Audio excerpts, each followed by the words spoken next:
All right, folks, we've got a few more people coming in, but it looks like almost everyone is here, so we might kick off now.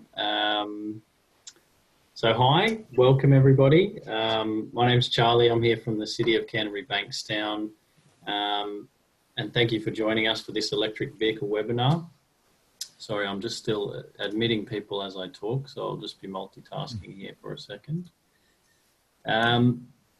First of all, before we start proceedings, I'd like to acknowledge the Darug and Eora peoples who are the traditional custodians of the land we are mostly on today, probably, and pay respect to elders past, present and future.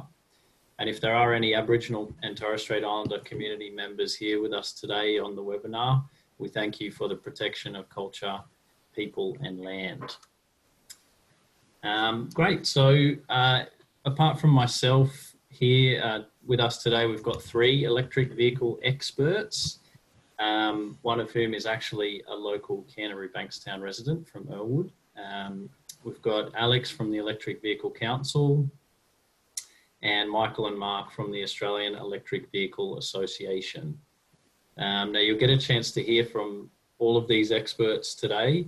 And if you have any questions that pop up as they're presenting, just hold on to them. And at the end, you'll get a chance to ask them and hopefully we'll get through all of those questions by 7 o'clock.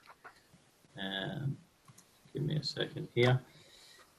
So before I hand over to Alex will present first. I just wanted to talk really briefly about Council's journey with electric vehicles and why we decided to hold this webinar today to promote this technology.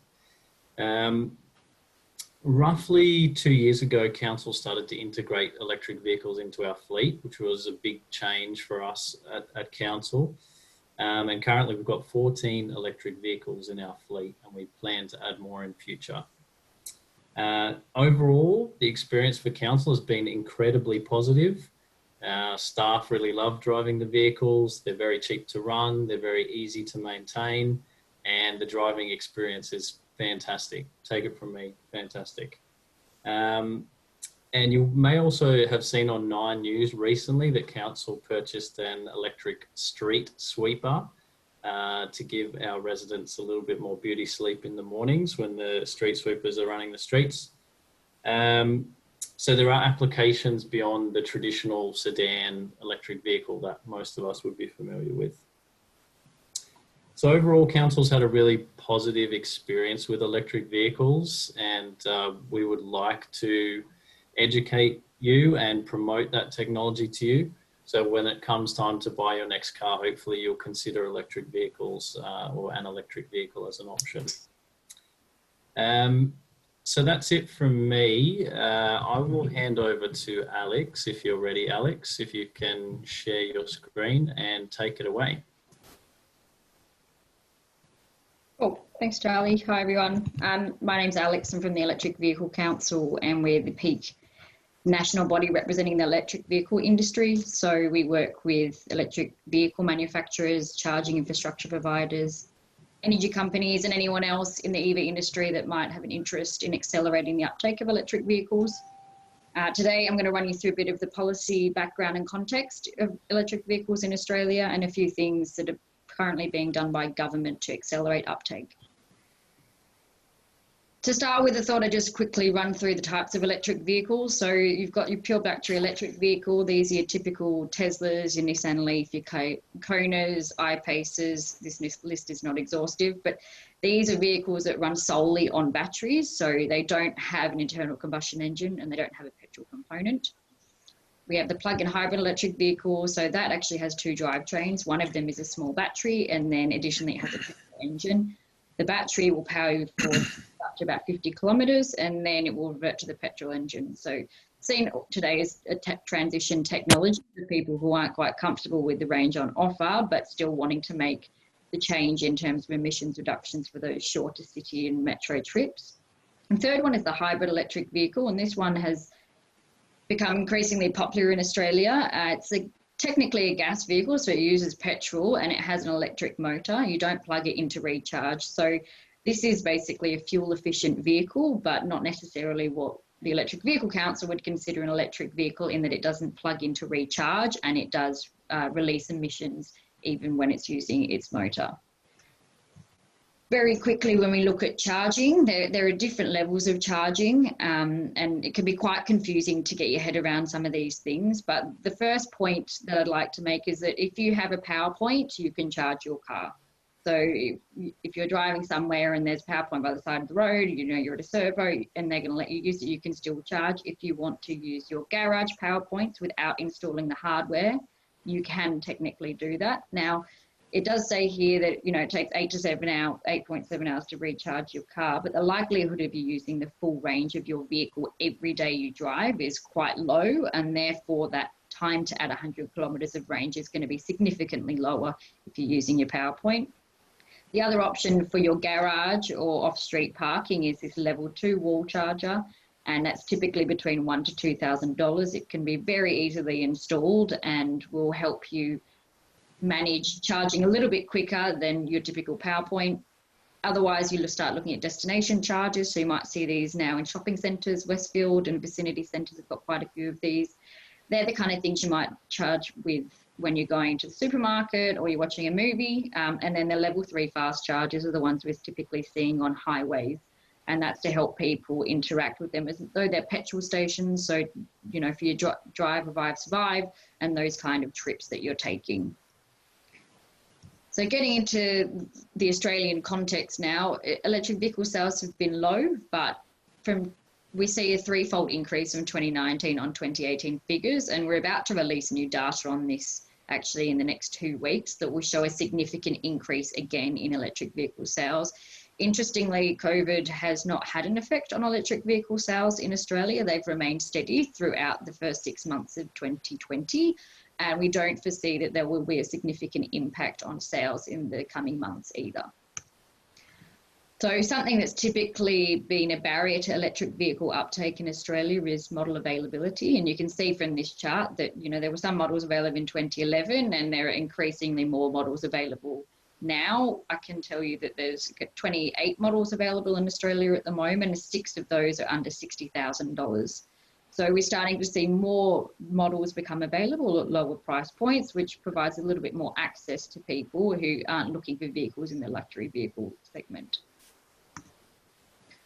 Just so you have some idea of what is around and what's coming, I think a lot of people think electric vehicles, they think Teslas and these kinds of cars, but there actually is a lot of investment. Over $300 billion has been invested by car manufacturers globally in electric vehicles, and it is really what they are seeing as the future of road transport, particularly in the passenger vehicle segment. So you're starting to see stronger commitments from traditional petrol manufacturers and diesel manufacturers making commitments as part of emission reduction targets in the electric vehicle space, and this is only growing.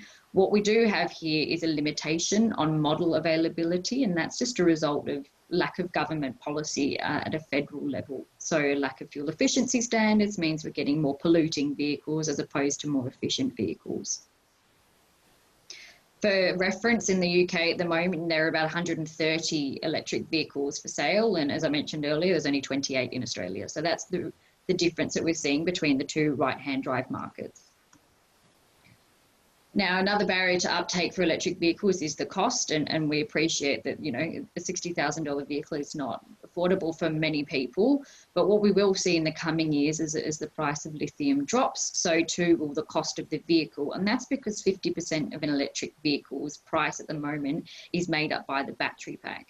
But in the coming years, we'll see the cost of lithium-ion batteries go down, and they're projected to fall another 10% by 2024. We're expecting in other markets to see price parity with electric vehicle and internal combustion engine vehicles by 2024. We might see this a little bit later in Australia because we haven't got quite the policy environment that supports this acceleration yet. So it's really important that we do start to uptake these vehicles, particularly because our carbon dioxide emissions intensity for light vehicles in Australia is not getting any better. In the last year, we've only seen a 0.2% decrease in the emissions intensity, despite an uptake of electric vehicles and more efficient vehicles coming to market. So it's really important that we consider what the overall Australian fleet is doing in terms of carbon emissions reductions for transport emissions in Australia. And you can see here that different vehicle segments and different buyers have different preferences for vehicle intensities. But what really is driving electric vehicle sales is private vehicle sales. And that's because consumers are starting to see what role they have in choosing more environmentally friendly options and more health conscious options for transport in Australia. Charging infrastructure is, of course, a very significant barrier to uptake. I mean, it's a new technology and, you know, everyone's really aware of how to refuel their petrol and diesel cars, but suddenly it's, well, what am I going to do? How am I going to charge? We know from research that 80% of people actually charge their vehicles at home. So understanding that the average consumer is, you know, driving back to base daily and actually refueling in a more convenient way, rather than having to go to a petrol station. You can now go home, plug in while you go to sleep, wake up in the morning and your car's refueled. As I mentioned earlier, it's unlikely you'll have to fill a full tank every day, just like you wouldn't need to refuel your petrol tank fully every day either. We are seeing a significant investment in electric vehicle charging infrastructure. You can see here that it's increased 140% to last year in mid-2019. And I can tell you again, this figure has increased. It will be released in the coming weeks. DC chargers are those high-level chargers that I was telling you about. So the highway chargers that will refuel quicker, and then AC charging stations and more those typical destination chargers where you might spend longer periods of time. So we know that the environment is a really important thing to consider when we are looking at how we can, as individuals, reduce our carbon emissions and impacts. But additionally, electric vehicle ownership will do significant benefits for public health. So we've actually calculated in some EBC research last year that more people are dying in Australia, or in the New South Wales, Newcastle, Wollongong, Sydney region from transport-related fuel emissions deaths than from road accidents. So these deaths aren't actually included in road emissions estimates and safety consensuses in Australia, but what we are asking government to do is start looking at what the impact of fuel emissions is having on public health and what savings will be made by electrifying our vehicle fleet. Additionally, there are a lot of industry development opportunities in Australia. I mean, we've seen a really significant uptake of solar PV, and particularly the New South Wales government has made strong commitments to really charging the renewable energy space. This is, I mean, really great for electric vehicles because you're going to be powering on renewable energy. But additionally, we can start developing an onshore circular lithium-ion battery economy. And what that means is we can start manufacturing, processing and recycling batteries from electric vehicles so that we are really making sure that we're using safe and fair products in cars that we're driving. So when we talk about policy, we know that different states are all up to different stages. In Western Australia, South Australia, Victoria, we're expecting to see some new policy commitments in the coming months. The federal government was due to release the policy last year in 2019. Unfortunately, that's been delayed again till December this year and potentially after that. These policies are intended to accelerate electric vehicle uptake. So that is either to make sure we get more models available in our market, cheaper prices. You know, we really push for incentives to help people afford electric vehicles. But additionally, we make strong policy advocacy for electric public transport, for considering electric vehicle charging infrastructure in new builds and other public charging investment. So things like how can we fund a federal highway and that kind of thing. In New South Wales, they've actually released a policy earlier this year as part of the Net Zero plan. So there's been a strong commitment there of money to fund fast public charging networks, and that's really to facilitate and break down that barrier of range anxiety so that consumers are now more aware of charging infrastructure and, you know, they can get from A to B without running out of charge. Additionally, we've committed to electrify our buses. So 8,000 of Sydney's buses, there's been EOIs over the last few months for industry participants to put forward their applications to be part of that transition. So New South Wales has really started to make some moves this year, and so it's really positive to see that, you know, states are stacking up where federal government policy isn't necessarily doing as much or anything at the moment, actually. Councils are really important in the change. You know, 94 councils in Australia have declared a climate emergency, and they've actually been leading the way on electrification in Australia since, you know, 5 years ago. Canterbury Bankstown has had some great initiatives, you know, the electric vehicle fleet transition, public charging infrastructure, and there are other community projects that I know are going on in the background that are really going to help raise consumer awareness and help with the transition at a community level. They're a really good body and way to get information at a grassroots level. I mean, we all know what state governments are doing, but we don't necessarily interact with them that much. So having support from a council that really wants to see this change happen is a really positive thing. Just a few resources if you're after a bit more information. So the first one, there's the Electric Vehicle Council website. The NRMA's also got quite a lot of information up at the moment, and they've made very strong investment in electric vehicles. They really see it as the future of road transport, so they're a really good source of information. The Driven is a news website that uses news from Australia, but also from other markets, just to tell you what's going on. Everything on that website is to do with electric vehicles. It's a purely electric vehicle news website.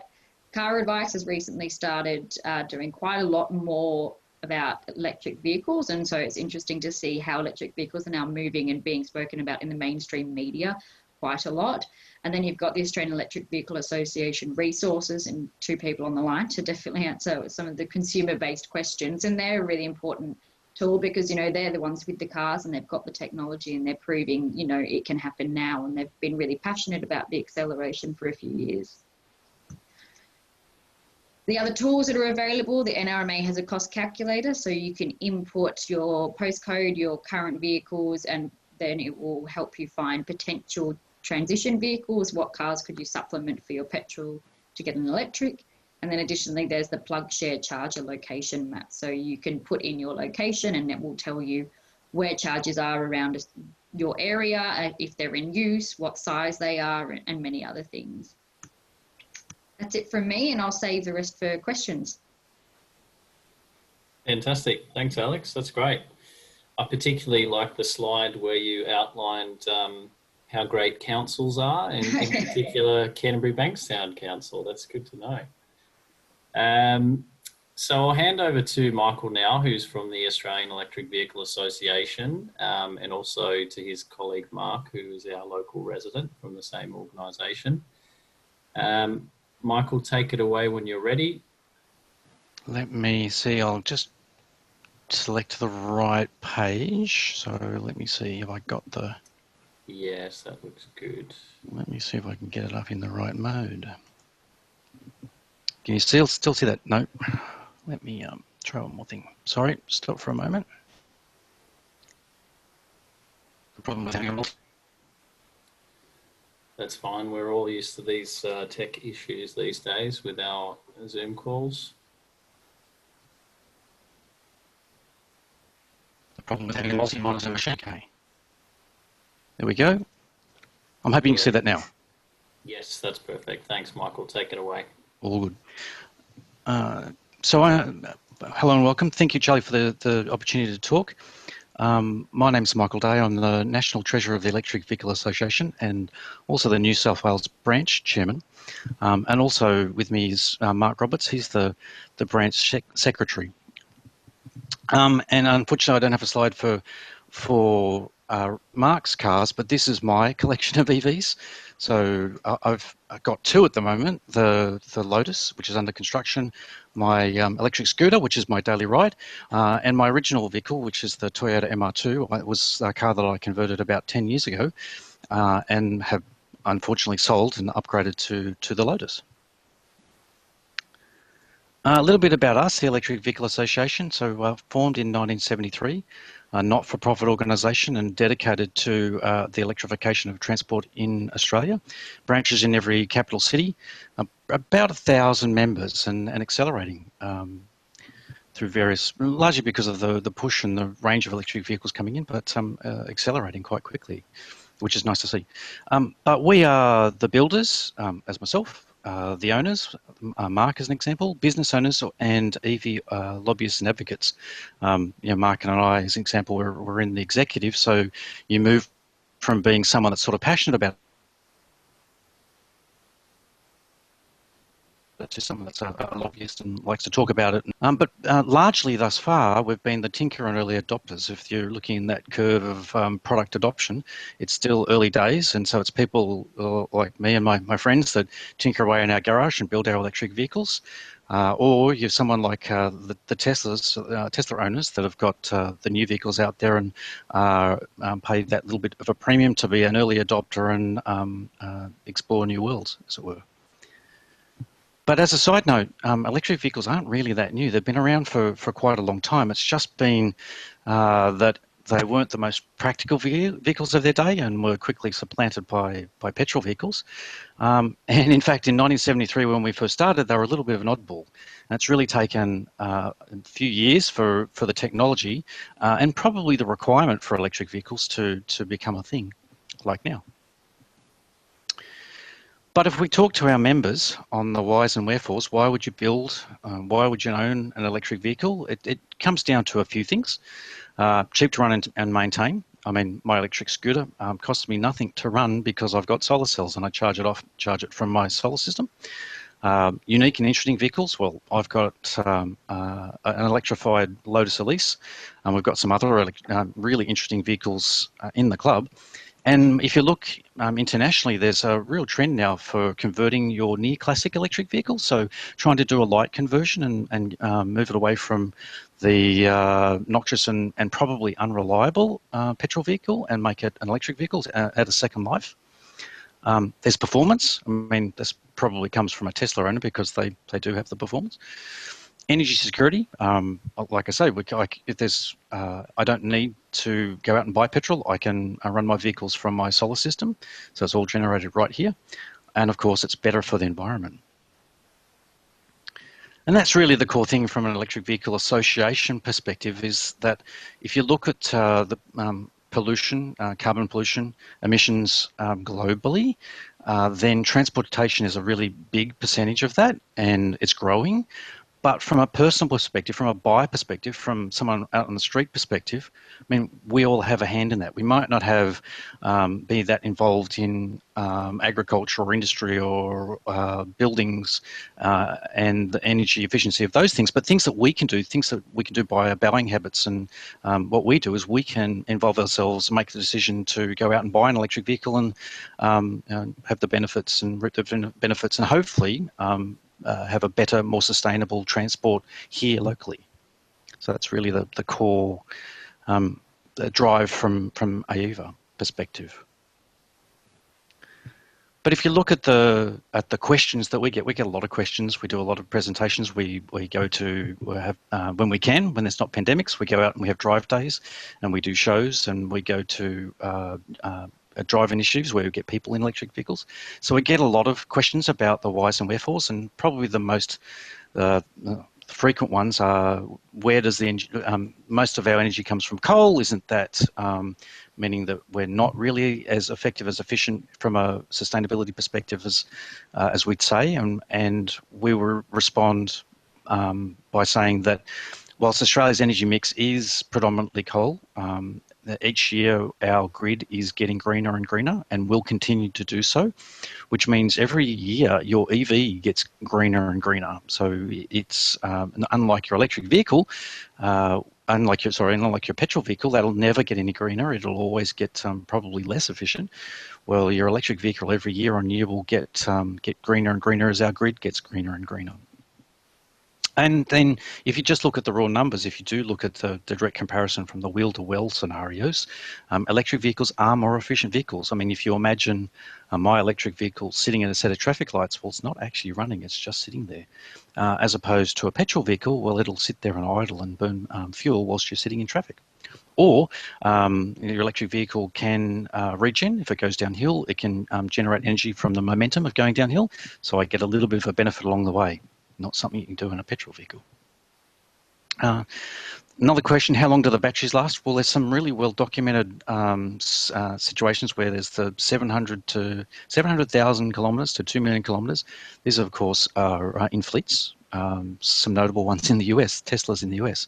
And interestingly, what they're finding is that the cars are actually having issues. Your seats, your brakes, your mechanical bits and pieces are starting to wear out quicker than batteries. So they're actually got a long lifespan, and generally not the limitation of a modern battery electric vehicle. In the past, perhaps, some of the early electric vehicles, but definitely not now. Definitely not with the kinds of vehicles that you see in the Hyundais, the Onyx, the Jaguars, and of course the Teslas. And then there's the batteries can be recycled, as Alex mentioned before. 90%, I think it's 80 or 90% of the materials that go into a lithium battery can be recycled. The lithium, the metal, the high value metals, the coppers and things can all be recycled and should be. And probably the last question is, what happens if you run out of charge when you're driving an electric vehicle? And well, it doesn't really happen that much because you're really generally pretty aware of what your vehicle's capable of. And my electric vehicles, basically I charge at home. I treat it like my iPhone. I get home at night, I plug it in, get up in the morning, I unplug it, and I drive. It's actually really convenient, and I don't have to go to petrol stations, and it's not really a thing that I worry about because it's a daily drive around town. If I have to go out on the highways and byways, if I have to go on a longer run, then there's an app for that. And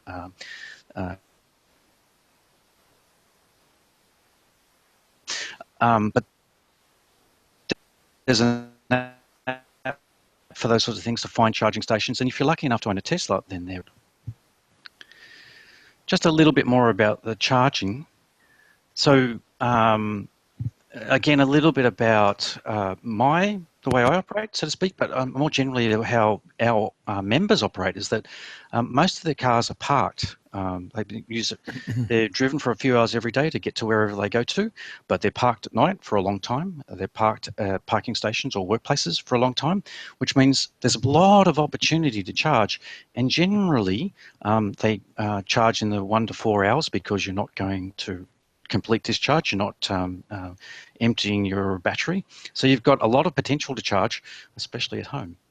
And I was lucky enough to charge at work as well. So, and my daily drive, I had plenty of opportunity to charge, and I always had a full battery.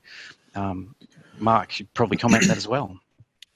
Absolutely, Michael. One thing that people may not have thought of is that because you're charging at home, you're charging every single day that you drive the car. And therefore, for a nice car, you might put petrol in it once a week or something. You're actually more likely to run out of petrol than you are out of electricity because of the fact that you might forget to put your petrol in, on a particular day. Another point, the cost of charging electric cars is peanuts because of the fact that for a start you could be using solar, but even if you don't have solar on your roof, you'll be charging it mostly overnight when you get home from work or when when you finish for the day. You can set up your car easily to charge using off-peak power, which is a lot cheaper than normal power. So the costs are quite low for running it. It works out to be like if you have a petrol car, you might be using something like $3,000 per year for petrol. For an electric car, it'd probably be about 10% of that. Interestingly, one of our members drove around Australia in his Tesla, and I think he mentioned that it cost him around $100 to drive around Australia. My parents went around Australia in their four-wheel drive, and it cost them $4,000. So, I mean, that's just an example of how cheap it can be. I mean, I know Mark's got solar, I've got solar, so we charge our vehicles for free. Yeah. The other thing is a lot of places where you can charge that are not at home don't charge you any money to charge. So, for instance, if you go to a shopping centre that has an electric vehicle charging spot, it's almost certain that you won't have to pay a cent. You just drive in, plug in, do your shopping, come back an hour later and drive off. That's it. So there's various ways that you can charge a car. If you look at this diagram that Michael's just put up, the picture on the bottom left has a plug on it, which plugs into a normal GPO. The other end plugs into the car. That would be normally kept in the boot, although you may, in whatever your circumstances are, you may have that set up at home as well. More likely you'll have the one in the middle at the top set up at home, or the one in the middle at the right set up at home. Now, there's two standards. There's Type 1 and there's Type 2. Type 1 is on the left at the top. Type 2 is the right on the top. Now, Type 2 is becoming the most common standard. Type 1 is starting to fade away. It's mainly based on an American-Japanese standard, which is not really where we have available three-phase power, and the Type 2 standard works with three-phase. Type 1 doesn't. The other point to note is the plug on the bottom right, which is used with the charger in the middle on the right. So what you do is you plug one end of that plug into the charger and the other into your car. So that works with all the modern cars that are coming in now. And those are some of the speeds and feeds. I mean, these are all typically destination or home chargers. Yeah. Pretty much everyone's got a 10 amp plug, and that's generally all you need. I think the figure that they quote is the average person drives 40 kilometers per day. If you drive 40 kilometers per day, any car that you could buy from way back in 2012 would happily do that. There's also options for getting a much cheaper car, such as a second-hand Nissan Leaf, or buying a grey import car. There are companies out available now which do grey imports, and they even give you a warranty and a service plan for the car. So that's no longer an issue. It used to be that people were afraid of buying grey import cars, particularly electric cars, because they were afraid that the dealer wouldn't support them. Well, that's not so much of an issue now. I'd imagine the dealer would still give you a better deal, a better service, I mean, but it's not the only option. Now, if you're a family with two cars and one of them isn't electric, it's actually crazy, because electric cars are so much more reliable and cheap to operate that over the life of a car, they actually work out quite a lot better. I've got a link that I'm going to put into the comments section as soon as I can work out how to do it, which shows a comparison of the prices of the cars, the characteristics of the cars. It's on the AVA website, so it must be good. So I suggest people have a look at that. So you're talking about the cost of ownership of the car predominantly, the maintenance and No, things like that? I'm talking about the fact sheets for the cars. Oh, okay, yes. So while you're doing that, in I'll the just chats.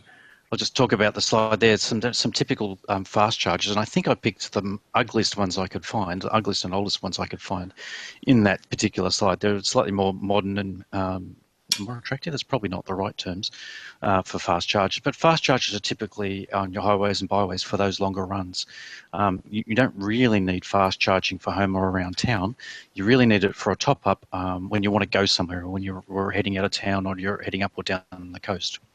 Yeah, but as I said before, Michael, if you're a typical family that has two cars, you can easily keep one car for the long trips, and the other one is the one that does most of the work around the city. True. That is true. Yeah. Just some typical speeds and feeds for the different AC or DC fast chargers that are out there right now. And like I say, they're expensive infrastructure. Things that you'll see out on the longer runs, where we'd like to see them out on the edges of the cities, so you can get your top up just before you leave the edge of Sydney, for example, and then along the highways as you head up and down the coast. And that's where the Teslas of the world have been so successful. And then even NRMA, as an example, were starting to build out stations for their members in places that are in small towns and populated areas where you can go and visit and stop, and they'll drag you into, or encourage you into the local areas to get charged and spend some time there. Places of interest. Place of interest, thank you very much. Yeah, NRMA is not so much interested in putting their chargers into petrol stations on the side of the freeway, but they are interested in putting them where people can go and do something. Just some interesting So, sidelines that if you look at the typical car, electric car, as opposed to your typical house battery, well, your typical car is about 4 times the capacity, battery capacity, is your typical home. As a mention that. And there's a little bit more to this story because, on average, as Mark said, that we travel about 40 kilometres per day, which means we only use a small percentage of the battery, of the charge in our car, meaning that we've got a lot of capacity left. There's a lot of capacity left in our cars, which is why there's a conversation now about vehicle-to-grid scenarios, because you can literally power your house off your car, or companies may be willing to buy the charge back from your vehicle at peak times and pay you money for it. There's a lot of debate in the car club about that, about why anyone would let a company to use the charge, impact my car, impact my range, impact my battery. Why I would do that? And what comes down to, well, you might get a fair amount of money for it one day along the way. So you've got a lot of spare capacity there. if I can make 2 points. Number one, something that Michael has alluded to but hasn't really stated, is that if you're thinking about buying an electric car, one thing you should definitely do is come to some AVA meetings where you'll meet lots of people who know what they're talking about, and they can guide you in the direction that you should go. Like, for instance, if you don't have off-street parking, you might want, that might be a concern for you. How do you charge your car? We can talk to you about that. Other things like, the cost, how you don't have a lot of money, how do you finance your car? We can talk to you about all of those things. Yeah, what was the other thing? I forgot my other point. All good points. I mean, there's lots of people that are really passionate about electric vehicles, about electric transport. There's organisations that we talk to a lot of and bring electric vehicles in and have a look at. We talk to the manufacturers a lot. We talk to the EV Council a lot. We talk to the charge station providers a lot. We talk to insurance and finance a lot as well. There's some interesting companies now that have got specific policies or options for electric vehicles, financing electric vehicles. Just some last thoughts. So late adopters, the people that come now, apart from Mark and myself, will look predominantly long-range electric vehicles because they're more practical for the Australian use case, the European use case. The reduced costs will make them much more attractive, where we're starting to see volumes start to come in, options to come in when it comes to electric vehicles. With larger batteries means you've got greater discretion when you can charge, meaning you're less reliant on charging every night, although you probably will. You're less reliant on charging in fast charges along the way, although you probably will when the need occurs. And basically, when you look at the types of journeys that we see, the highest amount of charging will be based in fleet bases or at home. 75 to 90% of your charge will be at home. The next will be in destination. What did Mark say? That was the destinations. Sorry, Michael, you're dropping out. The destination charging is things like at work or at shopping centres. Points of recharging. They're encouraging you to stop and see buy a coffee or stop and have a look. And the last will be exactly. And then there'll also be accommodations as well. So it'll be heavily biased. Electric charging is heavily biased towards the home, and the out-of-home networks are a lot less in general terms. But interestingly, quite important when you're out in the byways and you need an electric charge to go from city to the country or from Sydney to Brisbane and the like. Oh, one point. Back in the old days, when Michael and I first started in this game, there were no fast chargers out in the country. Now there are plenty. So if you're worried about running out of charge out in the country, don't, because there are lots of charging out. There's lots of charging out there. So we know several people that have been around the country, and in fact, Mark, not that long ago, did a trip from Sydney down to Tasmania for our annual general meeting in Tasmania. So that's right. Trips are doable. First generation Nissan Leaf. Yeah. Okay. Well, thank you, Michael. Thanks, Charlie. That's us. Thank you, Charlie. Yes. Thank you, Michael, and thank you, Mark, for that. That was fantastic. I particularly like the your cars that you put up there, Michael, the pictures of your cars, and it may make you feel a little old, but I was actually born in 1989 when your first electric vehicle was manufactured. Well, that was one of my dream vehicles when I was a teenager. So I bought a later stage and thought, well, I'm not just going to have an interesting electric vehicle. I'm going to have a sports car. I wanted a sports car, so I didn't want an oddball commuter car. I wanted something that was kind of fun. I kind of got a little bit addicted from there, and of course got the scooter for practicality, and got the Lotus because it's super cool. It is indeed. Cool factor. It definitely matters. I would agree with that. So we have about 15 minutes for questions. I know there's already been some questions come through on the chat. So for everyone out there, you should see at the bottom of your screen a chat button and a Q&A button, I believe. Either one, if you wanted to type a question in, feel free to, and we'll do our best to answer it. There has been a few come through already. Okay, first question from Marlene. This is an interesting one. I think, Michael, you already touched on this. Can petrol cars be converted to EVs? Yes. Yeah, so like I say, the Electric Vehicle Association, it was literally started in 1973, and that's what they did. They converted converted petrol vehicles to electric vehicles. And if I just share again. So my three vehicles, the MR2 was a petrol vehicle built in 1989. I converted in 2000, I think it was.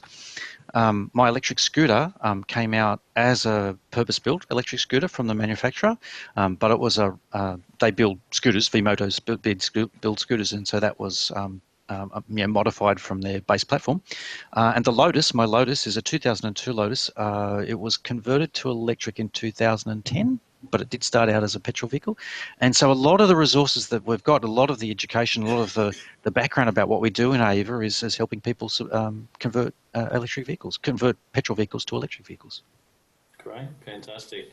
Marlene's just followed up there, and this is always a very difficult question, I know, but she just asks what it would cost roughly to convert a petrol vehicle to an electric vehicle.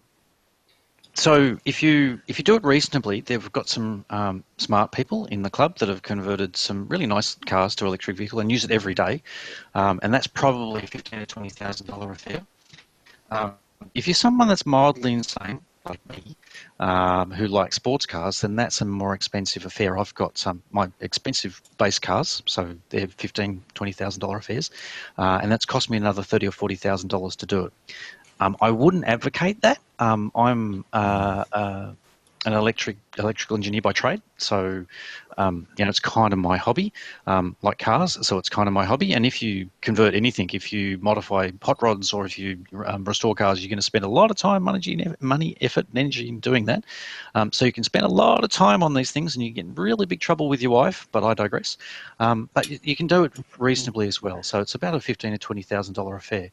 The one thing I would say is that regardless of what you convert, whether it's a scooter or whether it's a sports car, it's something that you've really got to have a bit of passion for, because you'll have it for a long time. It's a bit like I have a mate that restored a Mustang, and he put hundreds of thousands of dollars in it and sold it for nothing.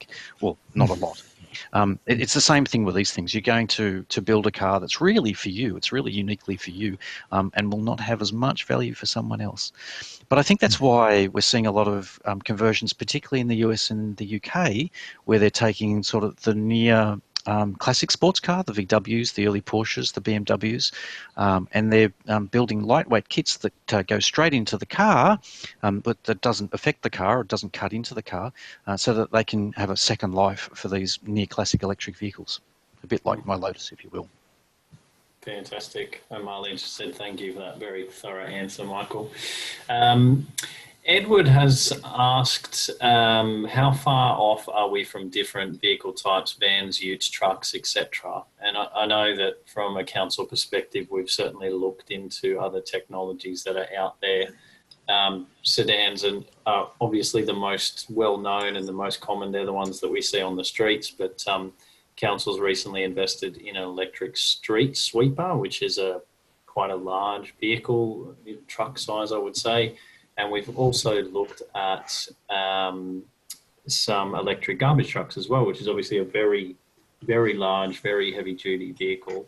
So I know that those things do exist out there, but perhaps you guys, and maybe Alex, you can have a chat about that as well. About do you see sales numbers for those vehicles as well, or do you just focus on that sedan market? Yeah, so we focus on all of the vehicle segments for electric vehicles. So passenger vehicles, light commercial, light truck, medium duty truck, and heavy vehicles in the specialized vehicle space. So things like those garbage trucks. The thing about Australia is we're actually about 10 years behind the rest of the world. So when we talk about model availability, we're not only talking about passenger vehicles, we're talking about all models that exist in all vehicle segments. So in the UK, for example, you're already able to get, a big sized van, the e-Sprinter, the e-Vito is already available, and it's been available for the last year. It's just that because we don't have the positive policy environments here to support electric car manufacturers bringing those cars to Australia, we're not seeing those models here. What we have got in Australia, however, is one of the world's first EV truck manufacturers, so a company called C Electric. They do drivetrain conversions of the chassis and bodies of lots of different truck manufacturers, primarily Fuso, Isuzu and Hino, and they have very strong relationships with those truck manufacturers and intend to start building, different assemble kits and things so that we'll start to see more of them on our streets. Already companies like IKEA are using electric trucks in Australia. So in Queensland, New South Wales, Victoria and South Australia, they have electric trucks. We've got, as mentioned, postie bikes are being used by the Canberra Australia Post. So we do have the vehicles available in a global sense, but it's just in Australia we aren't getting those vehicles here yet. And we need to start making the case for fuel efficiency standards so we start getting that vehicle allocation. Yeah, fantastic. Michael and Mark, do you have any kind of comments on that? I guess you guys in your association generally deal with sedans mainly, but... That's it. Mostly consumer vehicles. That is true, and Alex is right. Sorry, Mike. That our goal is to normalise electric vehicles, but you have the conversations with people as we do with our vehicles, and you get them across the line. They're really interested, and then the next question will be, or the final question will be, is where do I go to buy my next vehicle? And hopefully it's electric. And it's really hard right now because there aren't the ranges available that we'd really like to get into the country, and I think, or we think, that the policy position is really not helping us. There's other things, but that would be really helpful. And it will be great when it is normalised in countries like Norway, where 50% of the car sales in that country are electric vehicles. It means that their neighbour has an electric vehicle, your relative has an electric vehicle. It's not an oddity. It's not something that's unusual. There's a range of electric vehicles available, and it's normal. I do have one question for you, Charlie, which I think someone else has actually asked on the chats. How long do you keep your cars in the council before you sell them? What's the process? Well, the situation may be a little different with the electric vehicles, but generally we keep our petrol vehicles. We have a policy for keeping them for a certain amount of years. I believe it's roughly 5, and then selling them on. But I'm not sure how that would apply to electric vehicles. I mean, as you guys well know, maintaining them is a lot easier than it is with petrol vehicles. So the equation changes a lot, I think. And the cars holding their value, I think, would be very different. So we started purchasing electric vehicles 2 years ago. So I don't think we've made a final determination on how long we'll keep them, but so far it's been a really positive experience. So I'd like to see us keep them as long as possible. The reason it's important is because people looking for a second-hand car, yourself, for instance, would be a great source for them. So they're interested in what you're doing with your cars. So typically the councils are holding electric vehicles for longer, but they are looking, just like state governments are adopting electric vehicles specifically with the intention to feed the second-hand market.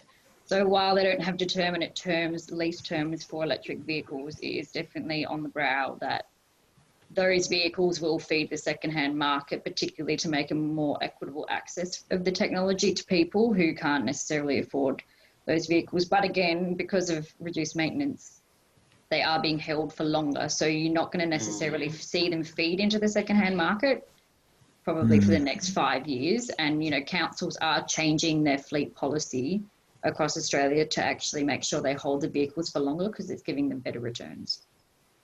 So that's the trend from other councils as well. Yeah, absolutely, Alex. I think we're very much in that boat. So Stephen asked a question. Apologies, Stephen. I think you were the first person to ask this question. I actually missed it. Much of the discussion so far talks about house and charging on your house. However, people in apartments represent a significant group, and they will increasingly represent a significant group in Sydney. Stephen asked, what is council doing to provide charging facilities for apartment dwellers that do not have charging available to them at home? And that's a great question, Stephen. I'll throw it to you guys to talk about apartments more in general. Okay, there's two things. Number one, go on, Mark. Council needs to set up some sort of guidelines for new buildings, new apartments, new houses, so that they have some sort of facility for charging. Now, even if you own a house and you don't have an electric car, you hate electric cars, eventually you'll move on or you'll die or something like that, and the house will still need to be used to charge a car by someone else in the future. Similarly, apartment buildings, if you can park in the apartment building somewhere, you need to be able to charge. So there needs to be some sort of facility to do that. And this is well and truly in council's ballpark to create guidelines and standards that should be followed by new buildings. Just on that, the New South Wales government has actually committed to update the building regulation in New South Wales so that new developments and builds will have to install the electrical capacity to facilitate electric vehicle charging. So there is already that movement at a New South Wales level. Additionally, the National Construction Code is being updated to also include the provision. So there's definitely movement at those state and federal government spaces as well. Yeah, I think we're also following suit there. Sorry, Michael. And as we update our planning documents and planning instruments, we are really pushing to get electric vehicle charging into all of those newer buildings. I guess for all the people who are living now in apartment buildings that don't have an electric charger available to them, council's actually installed publicly available chargers in public spaces. So there's one, for instance, in Charles Street in Canterbury, and there's more in the Campsie town centre. That's just within our LGA. There's multiple, as you guys have talked about, across Sydney. And we have undertaken a lot of work with strata managers to get things like electric vehicle chargers in apartment buildings within our LGA, and that's obviously ongoing work that takes some time, but council is trying to provide chargers for people who don't have that opportunity to charge in their own home. Sorry, Michael, I believe you were about to say something. It's one of the hardest use cases for us, as those where you can't charge at home. I mean, it's obvious that if you can charge at home, it's a great benefit. If that's just not possible, it's a harder one for us to crack. But it's one of those, not the right words, but chicken and egg scenarios. When we get to that point where there's a market for it, that there will be out there, there will be organisations that do cater for that. You kind of see that in Europe a little bit, where the petrol station forecourts are now having electric chargers in their facilities, because there's a market for it. Or you can see in some parts of the country in the UK where they've got charge bollards in their street, because that's prominently how they charge, because there's a market for it. So the unfortunate thing is you need the people in the cars to build the market. You need the charge infrastructure to support the people in the cars. So we need to sort of get this flywheel moving somehow, and that's the hardest cases in that situation where people can't charge at home. A lot of the time, it's not that much of an issue, though. If you've got a Nissan Leaf, which has, I think it's 270 kilometres range, the new ones. Thereabouts. That's something like 5 days worth of driving 40 kilometres. So you don't need to charge more than once a week. So it's basically you could go to a fast charger. There are various fast chargers around the place, or you could just do your shopping at say you do shopping twice a week, pick a shopping centre that has a charger and charge there whilst you're shopping. Do that, Greg, do that a few times a week. One of our members, Greg, does that regularly. Chatswood, Westfield. He can't charge at home because the Strata won't let him. So he goes up to Westfield and charges there. Does his shopping, goes home. We did a presentation in the inner city. I think it was around about Glebe or something. What was the suburb, Michael? You were there, weren't you? In Surrey Hills, the ATA. I can't remember what it was, but there was a whole lot of charging infrastructure right around the place, and every second person was asking us how we could charge our car if we bought one because we live in an apartment. It's not that big a deal because there's lots of charging spots all around the place. You need to look on PlugShare, find where they are, and just plan it out. It's not that hard. Yeah, absolutely. And I think DEW actually did ask, this probably will be our last question, but he asked, did anyone mention PlugShare? So can someone just give a really brief 30-second, what is PlugShare? How do you find it? Because that's a really great way for people to see, actually, wow, there are so many chargers around. Even if you're not aware of them, if you look at the map, you'll notice that there are a lot around. So if you're sitting in front of your computer, type in plugshare.com and you will find PlugShare. There's an app that you can put on your phone, and there's also a web page. It shows you where all the chargers are, how they're configured. Even has facility to see if they're in use. In fact, Alex brought up an example of it in her presentation. But yep, there's a web page and there's an app for that. Yes, absolutely. Alex did have a screenshot of that. Yeah, there was. I think there's a link on one of the slides to PlugShare, but it's Googleable. Very Googleable. Well, I think we're getting towards 7, so we might wrap up now. And I'd like to just end by thanking Mark, Michael, and Alex. Thanks so much, guys, for your expertise and giving us your knowledge. That was fantastic. For anyone who asked a question, there were a lot of questions there. I'm sorry I didn't get to all of them.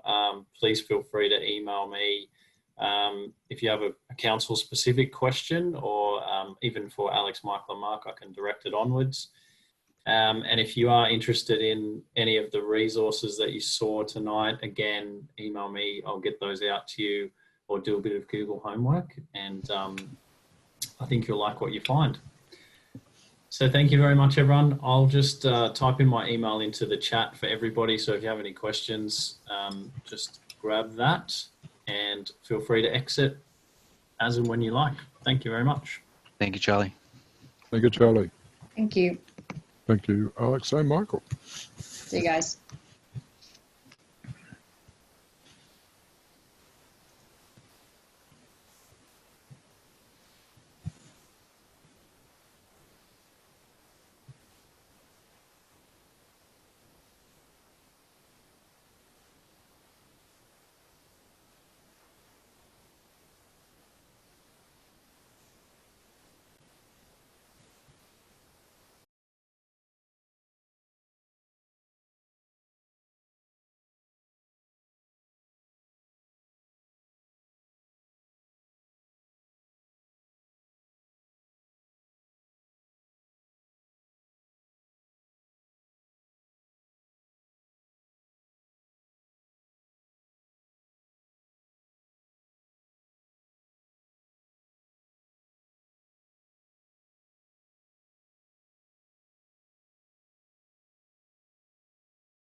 Charlie, you're muted. We can't hear what you're saying. Thanks, Mark. That's very helpful. We've still got a few people logged in. I'm just going to end the meeting for everybody now. So thank you very much for joining us. I'll send out a follow-up email with my email address. So if you have any questions, feel free to email me. I can pass that on to Mark or to Alex or to any of our experts tonight. So thank you very much, and see you soon.